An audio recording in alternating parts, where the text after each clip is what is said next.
Welcome to the HIO Show, everybody. I'm Stu Cowan of the Montreal Gazette, joined this week by former Canadian Chris Nyland of TSN Radio 690, columnist Jack Todd, and Andy Bennett of CBC Daybreak. Chris, we had Jaromir Jagr back at the Bell Centre on Tuesday night. Big round of applause for him in the pregame introductions, applause for him when he got an assist on a goal. He's always made it clear that he wants to play in Montreal. He's wanted to play in Montreal. Unrestricted free agent again next season. Would he be a fit here? He has more points than anybody on the team. I always question this guy's motives. Why is he playing? Is he playing to pay off the debt, the gambling debts, all those things? Playing at this age, I questioned it. And I wasn't sure he'd be a good fit for this team moving forward. But he's proven me wrong. I just didn't think he'd be doing what he's doing right now. And would he be a good fit here? Look at some of the guys he's playing with in Florida, Huberdeau and Barkov, these guys. They got some pretty good players there. Not that they don't here, but it's not the same here. And I don't know if he'd be as effective here as he is in Florida, but you never know. He was quite funny in his post-game interview. He was talking about how he says, I'm just surprised when they give me the puck, these young kids, because they sort of hang on to it themselves so much. But what do you think, Jack?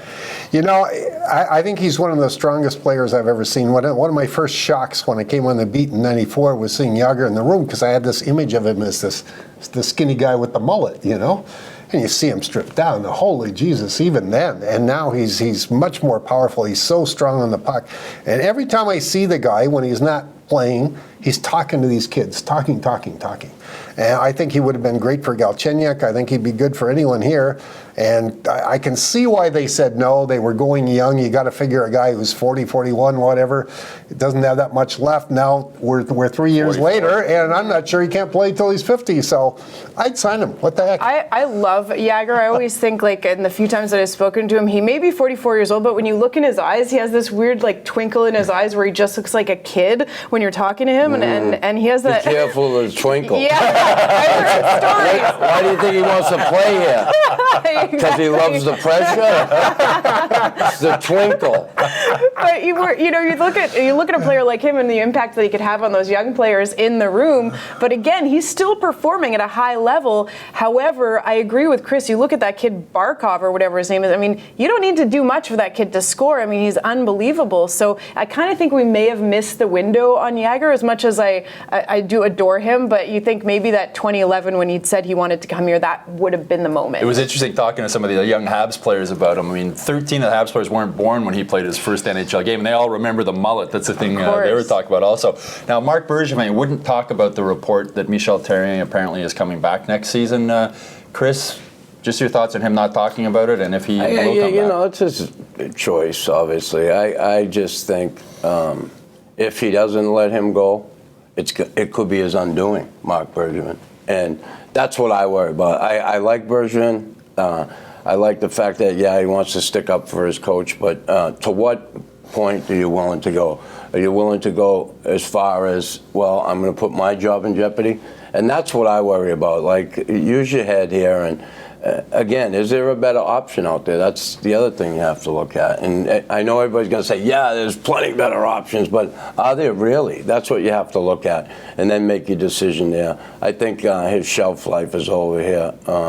Regardless of what the guys say about him, I think he's past due. Bergevin has looked calm, cool, and collected since he got here, Jack. But when you saw him being interviewed at the GM meetings, he didn't look so calm, cool, and collected. He looks like maybe the heat is starting to get to him. Yeah, I think it is. It should be. He's about as cool as they come. He actually reminds me of Serge Savard that way. Serge didn't care what anybody was saying. Screw him. I'm going to run this team the way I'm going to run it. Bergevin's that way, but it's odd because yesterday, the day that the report came out from TVA that said Therrien was coming back, was the day I decided he's not coming back. And I don't really have a solid reason for that, but it goes to a couple of Bergevin's comments. I don't believe the TVA report because it makes no sense to have made your decision before you've done your exit interviews with your players, before you really evaluated the season, before you got to look at a few things there. You have a coach who went 19-4-3, part of it without Price early on, and then he was engineer of the biggest collapse probably in Canadiens history later on. But I think it would be nuts for him to make a move now, and it seemed to me that for the first time he was edging away from his commitment to Therrien, and I kind of went, uh-oh, I have a gut feeling Terrian's gone. And he seems to keep changing his look, too. I know he had the big bushy beard, that shaved. Now he's got a new hairstyle, like from that 70s show or something. You talk about him saying that he looks put together. I mean, not really lately. Every time we see him, I mean, he just seems like he's like another step down the evolutionary chain every time he checks in with the media. And I worry for him now. And you know the stress has got to be piling up for sure. But it doesn't make sense to me that you would keep Therrien through this stretch and then let him go in the offseason, as much as that's going to be frustrating. But I still maintain what we've been saying. I think he'll probably have a short leash, but I think, you know, he'll get that 20 games or whatever with a healthy Carey Price to see what this team really is under his system with the best goaltender in the league, and maybe he'll have that rope. But, you know, those reports, all respect to Renaud Lavoie, I kind of take that with a grain of salt, because you have to think that those decisions are not made now. Well, Bergie has lost that twinkle in his eye, if you will. But, you know, if they keep him and just say it doesn't go well and they fire him 20 games in, what are their options then? Who are they going to pick from then? Like, you know, they already have to. It has to be a French coach, and you know, just say one of them comes available in the off season. And I'm not saying Julian, but what if Julian came available and then you don't? You don't hire him, and then all of a sudden you keep him, and then Julian's gone, and you know you want to fight. I mean, Julian and Terry. I mean, are we just going to keep circling? Well, that's what it's limited talent. It's a limited talent. I think they have to make the move. That's why I think they have to make the move. The worst thing is to do what you did in '95. You know, 4 games into the season, you fire the coach and GM and start over. They've got to avoid this. I would like to see them go with new blood, like Tourigny from Ottawa, like Hogue. Take a look at these people. We'll be right back after a short break.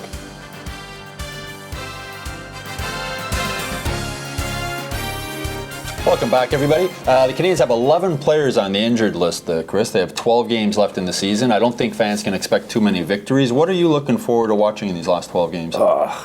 Nothing.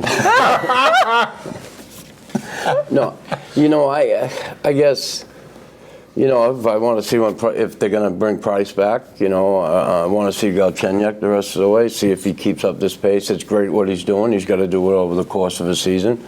You know, I like what I've seen from Lesio and Brown. And I know there's a lot of fourth liners here now, but those guys, and especially Brown, is certainly a guy I think can give this team a little confidence in the fact that we got somebody that can kind of go out there and carry the flag, blow the bugle, and shoot the gun for us. He brings that dimension I think they've really been missing, because their fourth liners all sort of cut from the same cloth. And I was speaking with Max Pacioretty after one of the games, and he said, first of all, the guys in the room love Brown. Yeah. And he said during the game in Philly, when the Flyers were all chirping at the bench, he says, Patrick said he looked down the bench and like, who was there to respond? And I think it's a guy, and Patrick also said it's hard to find a guy who's tough and also can skate quick enough to keep up with the pace. So if it's not Mike Brown coming back next year, I think they need to find somebody like that.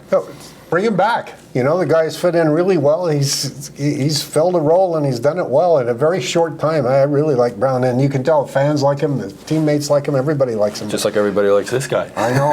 It's going to be a tough 12 games, I'll tell you. I'm trying to find something to watch. And, I mean, regardless of my personal feelings about fighting, you do look at the impact that a guy like that has had with the Canadiens, and they seem to respond to it. They seem to like having somebody like that there. And again, he's not you know, he's doing things out there besides just dropping the gloves, but also a guy like Mike McCarron, I think, is also been really, you know, shown that he's not going to stand for things on the ice. Doesn't always have to come to blows, but if something happens, he's very quick. I mean, there's no delay. He's just right there in the guy's face. So, you know, I do think that's important, and I'm with Chris. I mean, those are really the two things that you're going to watch. Lesio's been exciting, and then some of these other guys that are bringing a physical presence. But other than that, I mean, that game against the Panthers, my goodness. I mean, it was hard to get through that 60 minutes. Yeah. Now, there was a lot of empty seats for that game against the Panthers, too, especially in the lower bowl. With about 3 minutes left in the game, the Bell Center was 3/4 empty. As a businessman, for Jeff Molson, you think he's got to do something, or fans are going to be really I would think so. Listen, when I drive in, usually there's a big line going down into the tunnel there. To pay I $29. zipped right in last night. There's no one there. Where's everybody? And then looking down from the press box, a lot of empty seats. Something's got to shake here. And I tell you, Bergie got to be careful. I know he had this long-term plan, but plans sometimes get screwed up like they did this year. And you have to make adjustments on the fly. And, he's got to be careful because if he doesn't watch himself, as far as Terrien goes, he could be in trouble himself. And the fan spirit, too. I mean, it just seems like the spirit in the Bell Center is broken right now. I mean, you don't even have booing anymore. Like, I would have taken the booing in that game, just something to, I mean, you had smatterings of go Habs go at certain parts in the game, but you have the go Habs go, and then 30 seconds later, the opposing team scores, and it's just like the air has been let out of that building. They don't even have the oomph to be getting angry at the end of the game anymore. It's just like a slow death. Now, Jack, Wednesday marks the 20th anniversary of the Bell Center, which was the Molson Center, and it has turned into the cash cow that it was built to become. But is there a reason for them to be concerned? I think there's a little reason. You're a long way from where those season tickets start to soften and you lose that. But 2-3 more years like this and it gets worrisome. And I'm sure it already hurt the bottom line this year with the other factors like the weak. They're doing the building over too. Right? Yeah, it's all that. The business thing isn't looking as good as it looked 2-3 years ago. And I think that's part of the reason. It's Bergevin's call with Terrien, but Jeff Molson has to be right there saying, look, fella, we got to get this turned around. We can't go. The Canadians are not like the Leafs. They can't have 6 seasons like this. It'll be interesting to see people do walk away. Well, Forbes had them ranked at the value of $1.18 billion, the second highest in the league. It'll be interesting to see what they come out with the number next year. We're mentioning Alex Galchenyuk earlier, Chris. He scored 12 of the Canadians' last 25 goals, but he ranked 8th in ice time against the Panthers. I know he had that 4-minute penalty. He was behind Plekanec, Byron, Pacioretty, Mitchell, Andrighetto, and then Chucky, is this another sort of sign of Terrien's mistakes as a coach? He had the penalties last night. I think it's overrated. We're going to blame Terrien on this kid's progress up to this point. People forget the kid didn't want to play center. He didn't want to play center. And they put him at the wing. They moved him around. I get it. Dan A played all that. So you know what? I think they do deserve some credit for his development too. It's easy to sit back. You got to be careful with a kid like that. You play him too much too early, you end up hurting his confidence. His confidence gets shattered. He's in trouble. I go back to Joe Thornton in Boston. They took it slow with that kid, and look at him. Look at him where he is now. I mean, and what he's done over the course of his career. I mean, too much, too fast. We forget he's 22 years old, and I think he's developing at the right pace and a good pace. And David got more ice time than him. That's the part that gets to me the most with the fans when they start going that Terrien can't coach. All these guys hit their stride under him, including PK Price, etc. You can't. They say, well, he didn't develop them. Well, he didn't undevelop them either. They got there under his watch. Give him a little credit. But every coach and then fire him. Every coach has a shelf life, though, Andy. And he keeps talking about the process.